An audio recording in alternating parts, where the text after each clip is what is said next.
Good afternoon.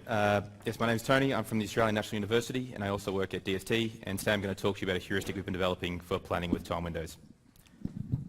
So we're specifically interested in planning in problems with time windows, and these are problems where there are certain actions that make use of particular resources, and those actions are only possible during certain times. The times when those actions are possible are defined by pairs of events modelled in PDDL by timed initial literals, or TILs. So just to clarify here, I'm not talking about numerical resources, but rather when resources are available. So for example, not whether there's enough fuel in a tank to execute an action, but rather whether that tank is available during a certain time. For problems such as these, it can be that there are many action sequences that are causally valid with respect to the problem, but not only a select few that are temporally consistent with respect to the time windows. Estimating the consistency of a planned suffix when only a valid prefix is known during search is a difficult problem, and this is where we think our heuristic can help. So to explain the problem and talk about the heuristic in a bit more detail, I'm going to use a running example. This example is similar to the logistics domain with durative actions. Additionally, there are heterogeneous transports that can reach subsets of locations, and what this means is usually cargo needs to be exchanged at mutually reachable locations. Additionally, the cargo is only available to be moved during certain time windows. So cargo can only be loaded, unloaded, or transported unless it's between a certain specified time window. On the right-hand side here, does that work? No. On the right-hand side, I have a concrete example that I'm going to be using with 11 locations connected via air and road routes, denoted by the solid and dashed lines respectively. And there are two vehicles, a truck and an aircraft, that need to transport 2 items of cargo from location 1 to location 5. And this cargo can only be transported in the first 11 hours of the plan. So because there's no single mode of transport from the origin to the destination, cargo will need to be exchanged at a mutually reachable location. And looking at the makeup of the problem, logically this can occur at 3 locations, L2, L3 and L4. And on the bottom there we have plans that show exchange at each of those locations. Each of those plans are causally valid, but because exchange at location 2 exceeds the time window constraint, it's not temporally consistent. So problems of this type can scale in complexity in terms of the number of time windows, so in this case the number of cargo that requires transportation, or the tightness of the time window. And we define tightness as the ratio between the time window's duration and the minimum duration action sequence that makes use of the resource, or in this case the minimum duration action sequence that delivers cargo. So we investigated the performance of current state-of-the-art planners on these types of problems, and the results were not that compelling, especially as we increased the complexity of the problems. So looking at the graph on the right-hand side there, there we go, the right-hand side, these graphs show cargo routing problems similar to our running example, and the bars in blue are solved by the temporal planner POP-F. And the graphs scale in increasing tightness from bottom to top. Important takeaway here is that bar on the very right-hand side, that shows the number of problems that could not be solved by the planner, and we can see as we scale tightness from bottom to top that number increases. We did a similar experiment varying the number of time windows, and in a similar way as we increase the number of time windows, so too the number of problems that we can't solve, as we can see on the right hand side there. So when we started to look at what could be causing this complexity, something we did was to remove the specified timing of the time window. So in this relaxation, all of the causal effects of the time window still hold, but when the start or the end occurred was chosen by the planner. And we can see that in the orange bar on the right-hand side there, these are the same problems as the blue, except they've been TIL-relaxed. So that's what we call this relaxation, a TIL relaxation. And we can see that as we vary the number of time windows, the coverage remains constant. So here we have an example of a TIL being TIL-relaxed. And concretely what we're doing there is we're transforming the TIL into a dummy action. So in this case, all of the effects of the TIL still hold, all the causal effects, and all the causal properties of the time window still hold as well. So these actions can only occur once, they must occur in the same sequence as the TILs were temporally defined, and they must occur at least once in a plan. But when they occur within that plan is chosen by the planner. So when we solve a TIL-relaxed plan, we yield a TIL-relaxed, when we solve a TIL-relaxed problem, we yield a TIL-relaxed plan. Such a plan is causally valid with respect to the original problem, but may not always be temporally consistent. And so with that information, we've thought of the hypothesis that the amount of temporal relaxation required for such a plan to become temporally consistent could be a good measure of the value of that state and provide good guidance for heuristic search planning. For such a heuristic to work, we need to evaluate or solve a TIL-Relaxed problem at each state evaluation. And we call this heuristic the TIL-Relaxed Heuristic, or TRH. And we've implemented it in both the colon and POP-F temporal planners. So here I'm going to go over an overview of how the heuristic works, and then in the future slides I'm just going to dive into a bit more of the interesting components in a bit more detail. So as I said, we solve a TIL-Relaxed problem at each state evaluation. So what we do concretely there is we grab the domain and the state description at the current state, and we formulate a new PDDL problem. And then we solve that using a general planning procedure, and that's how we get the TIL-Relaxed plan. From that plan, we extract the STN, and then we reinstate the constraints from the TILs. So now we have the same TIL constraints from our original problem. And typically this STN is generally inconsistent. We then determine the minimum amount of temporal relaxation required to achieve consistency, and we do that by relaxing action durations. And then the amount of relaxation required to achieve that consistency is what we use as our heuristic value for guidance.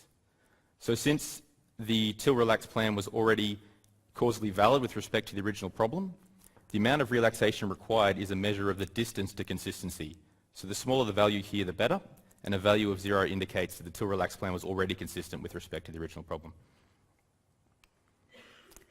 So just diving into some of the steps in more detail, at step 2 I said we solve the TIL-Relaxed problem using a general planning procedure, and concretely what we're doing here is we're using the base implementation of the planners to solve that relaxed problem. So in our implementation in colon, we use the standard colon to solve the problem, and POP-F, we use POP-F. And both those planners are guided by their standard heuristic, the TIL-Relaxed planning graph. I'm going to be using our same running example to sort of explain these, specifically where cargo is exchanged at location 2. And on the bottom right hand side there, you see the TIL-Relaxed plan for the initial state. We then extract the STN from that TIL-Relaxed plan, and concretely what we're doing there is we're determining a partial ordering over the actions by using the Kamabadi and Kadar algorithm. Down the bottom there you see the STN representation for the TIL-Relaxed plan from the previous slide. So this is a standard STN where the nodes represent the events for the derivative actions, and the edges between the nodes the temporal constraints. The node on the very right hand side is our TIL events. That's the end of our 11-hour time window. And we can see that that event has been relaxed as we can look at the TIL constraint, and we can see that it has a lower bound of 0 and an upper bound of infinity, indicating that it can occur at any time. So the next step, we tighten that TIL constraint by editing the edge weights in the STN. So we can see we've tightened that to a lower bound of 11 and an upper bound of 11, meaning it must occur exactly 11 time units after the start of the plan. And then this STN, and then we look through the STN to determine its consistency, and we do that for looking through for negative cycles. This is quite a well-known procedure for doing this. In our STN at the moment, we go through action durations for one causal sequence in the plan, and we sum those up. We include the separation between these actions, and we compare this to our time window. And we can see here we have a negative value, which indicates that there's a negative cycle on our STN, and it's not consistent. And what we can do now is we can relax the STN. We do that by editing the edge weights of action durations. And we can do that to remove the negative cycle and then continuously relax future negative cycles until we achieve consistency.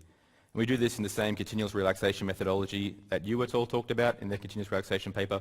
And like them, we use a linear program to determine what that minimum relaxation point is. So in our example, we can relax one of the action durations. We can see our negative cycle equates to 0 now. So that removes that cycle, and there are no other negative cycles in our STN. And so our STN is now consistent. And the amount of relaxation that we require to achieve that consistency is used as the heuristic value for our state. In some instances, it can be that the TIL-Relaxed plan that was generated at step 3 is already consistent with respect to the original problem. So in that case, because we're only interested in satisficing planning, we can terminate planning and return that as a solution to our original problem. And we call this TIL-Relaxation, TRH with early termination, or TRH-ET. So as I said, we implemented this in both the colon and POP-F planners, and I'm going to show you the coverage results of both with and without TRH with early termination. And the graphs I'm going to show you, however, are only with the early termination variant. We experimented on 6 problem classes. 3 of them, airport, satellite, and pipes world, were taken from the 2004 IPC, and crew planning was taken from the 2008 IPC benchmark. But we modified the crew planning somewhat to introduce TILs, so the progression of days was handled by TILs as opposed to derivative actions. The MMCR benchmark is the same as our cargo routing example, except we generated 90 routing instances with different numbers of time windows, and then we varied the tightness to generate the final 450 set. We also generate a new set of pipe swirl problems by taking the original benchmark set and incrementally tightening the time windows until we create our 66 problem set, and we remove problems there that were deemed unsolvable. We compared this against 5 other planners, standard POP-F, colon and optic, optic with a heuristic that's more attuned to time windows, and LPG-TD. So these are the coverage results for all the planners against all the problem domains. Each planner problem instance was given 30 minutes of time and 2 gig of memory to find a solution. The top row here shows the planner and the heuristic used for guidance. And the first column shows the problem domain and the numbers of problem in parentheses. Tau indicates the tightness of the problem, so as tau reduces, the problem becomes tighter. And n subscript c shows the number of time windows within that problem. Those numbers in bold show where TRH or TRH with early termination solved more problems than the base planner that it was implemented in. And if we focus on just TRH for the time being, we can see that for the MMCR, satellite and airport domain, the column implementation did quite well, approaching the base planner and outperforming it in some instances of MMCR. POP-F results were a little less compelling, approaching the base planner in the same airport, satellite and MMCR domains, but falling short in others. Some interesting feedback we got during our reviewers was that they were surprised that solving a planning subproblem at each state evaluation would prove useful, given that it's very expensive. And we do start to see that in some of the IPC benchmarks, but on the domains that are more attuned to pulling out the complexities of planning with time windows, we can see that TRH can approach the base planner and in some cases outperform in the case of colon on MMCR. Looking at TRH with early termination, we can see the colon implementation outperformed the base planner across all domains except for airport where it drew even. So here we're really seeing TRH with early termination dominating the standard guidance for planning with time windows. POP-F was again less compelling, still doing well and outperforming in MMCR and one of the pipe swirl categories and approaching the base planner in the other domains. One thing we saw consistently was that colon's reaction to TRH guidance was significantly better than the reaction of POP-F. Why colon performed better than POP-F is still an open question that we're looking at. We also compared to the optic planner, and we can see that TRH, the early termination for colon, did the same or better in 12 out of the 15 categories for optic, and the POP-F implementation did the same or better in 9 out of the 15 categories. Finally, we compared to LPG-TD, and apart from colon, TRH with early termination approaching in some domains, LPG-TD solved more problems than any other planner, except for crew planning where it had some difficulties. Although I should say that for the plans that came out of LPG-TD, we had trouble validating them, so the coverage results here show where LPG-TD proclaimed a success and not where the plans were independently validated and proved successful, which is the case with all other planners. So at the start of my talk, I talked that planning with time windows can increase in complexity in both the number of time windows and the tightness, and here we unpack that in a bit more detail. These graphs show, the points on the graphs show the cargo rating domain with computation time for colon TRH with early termination on the vertical axis and the base planner colon on the horizontal axis, and the complexity of these problems increase from left to right and bottom to top. For each graph, points at the very top of the graph or the very right of the graph indicate where TRH with early termination or the base colon couldn't find a solution. So we focus on the point cloud on the very bottom left there. We can see that as we increase complexity in both directions, the points rush very quickly to the right-hand side of the graphs, indicating that the base column can't find a solution. And differently, those same points don't all rush to the top of the graph, meaning that TRH with early termination can find a solution to these problems despite growing complexity. So here we can start to see some of the improved guidance that TRH is able to provide over the base planner. Some interesting observations that we found during our experimentations were that for TRH with early termination, a large number of the problems solved were done so after a single state evaluation. And this is sort of the best outcome we can hope to achieve with TRH. For other problems, we had noted that the TIL-Relaxed plan that was generated is rather arbitrary. However, if we constrain for a particular TIL-Relaxed plan for a search node, if we constrain the relaxation at an upper limit for future nodes along that same search path, we can potentially improve the quality of the TIL-Relaxed plan, and we think they might be able to improve the search performance and coverage. But the main takeaway here is that there may be better ways that we can use the information we're getting from TRH rather than just a single heuristic value. And this really leads into our future work. We're hoping to use some of the information a bit better, specifically where we look for negative cycles in the STN. One of the things we want to do is try to find out the cause of the inconsistency there and generate new constraints for the original problem. We think that this can constrain search space better, improve performance, and hopefully coverage. There's been some work done on this already in the area of SAP-based planning by Ranku et al. And so some of our next work will be looking at extending the TRH framework to do modeling and search with these sorts of things. So that's pretty much the end of my presentation, but just before I take questions, I just want to say that we're currently hiring, so it's a shameless plug. So if you're interested in planning under uncertainty and partial observability and want to work in Canberra, come speak to my supervisor, Patrik. But thank you very much for your time.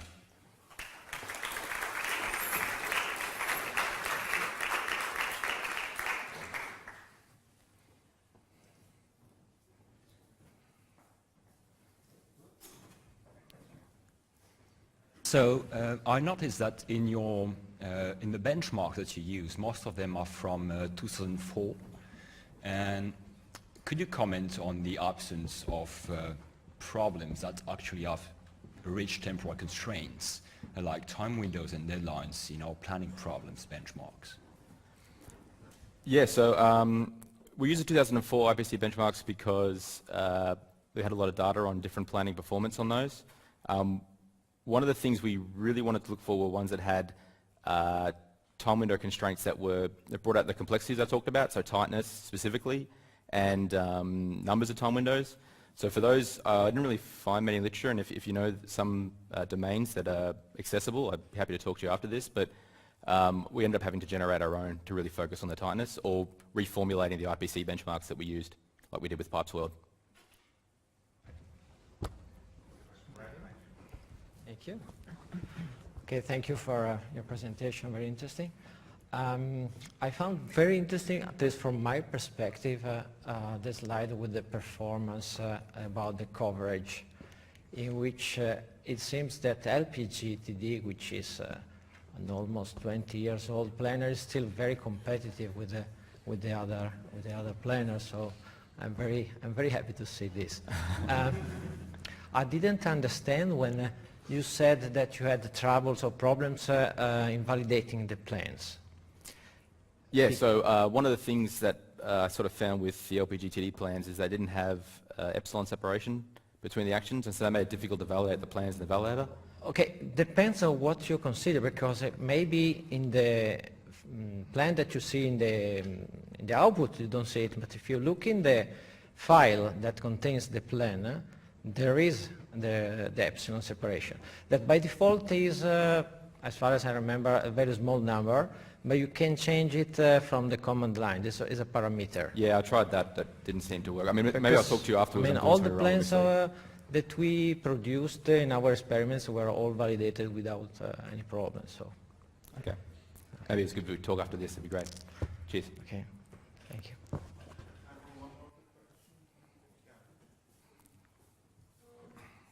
I wondered whether you had thought about different kinds of ways that the time windows might affect the structure of the plan. So things like time windows that tell you when you can finish activities rather than time windows that tell you must perform the whole activity inside them. No, at the moment we're constrained, well, we're sort of focused on looking at problems where specific resources are only available during certain times. So I guess that's constrained the way we've looked at the effect of time windows on the problem.